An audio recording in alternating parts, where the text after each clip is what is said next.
pa man ang desisyon ng korte, kaliwat ka ng kasuhan ng sinampa ng mga kampo ni Vong Navarro at Denise Cornejo na tumagal ng isang dekada.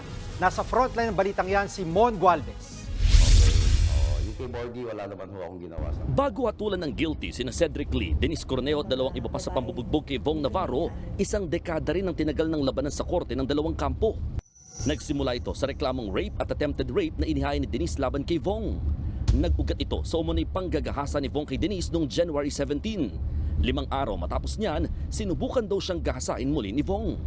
Noong January 2014, naghain din ng reklamong NBI laban kina Denise, Cedric at iba pa nilang kasama dahil sa pambubugbog kay Vong sa kondo ni Denise. Kabilang sa isinampang reklamo ay serious illegal detention, isang non-bailable offense. Noong panong iyon, nasa ospital at bugbog sarado si Vong. Itinanggi ng actor-host ang umano'y panggagahasa kay Denise. April 2014, dinismiss ng Department of Justice ang kasong rape ni Denise laban kay Vong dahil sa physical improbability. Malayo raw mangyari ang mga sinasabi ni Denise laban kay Vong.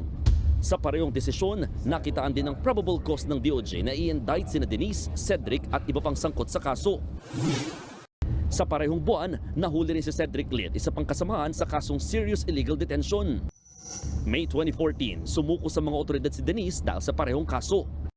September 2014, nakalaya rin sina Denise, Cedric at iba pa matapos makapagpiyansa. Halos 4 na taon na nakalipas, hinatulang guilty sina Denise sa kasong grave coercion na isinampa ni Vong.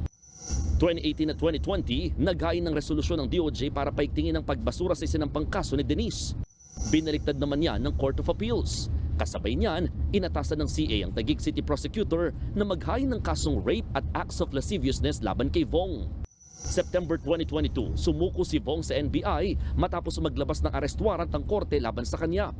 Pansamantalang nakalaya si Vong noong December 2022 matapos payagang magpiyansa ng 1 milyong piso. February 2023, ibinasura ng Korte Suprema ang kasong rape at acts of lasciviousness laban sa aktor. May pagkakaiba raw kasi sa pahayag ni Denise sa mga isinampa niyang reklamo laban kay Vong.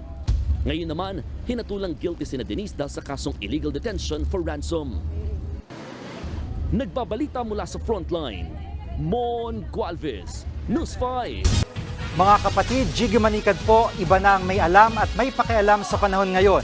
Para sa konkreto, kumpleto at komprehensibong balitaan sa Frontline, mag-follow at mag-subscribe sa social media pages ng News 5.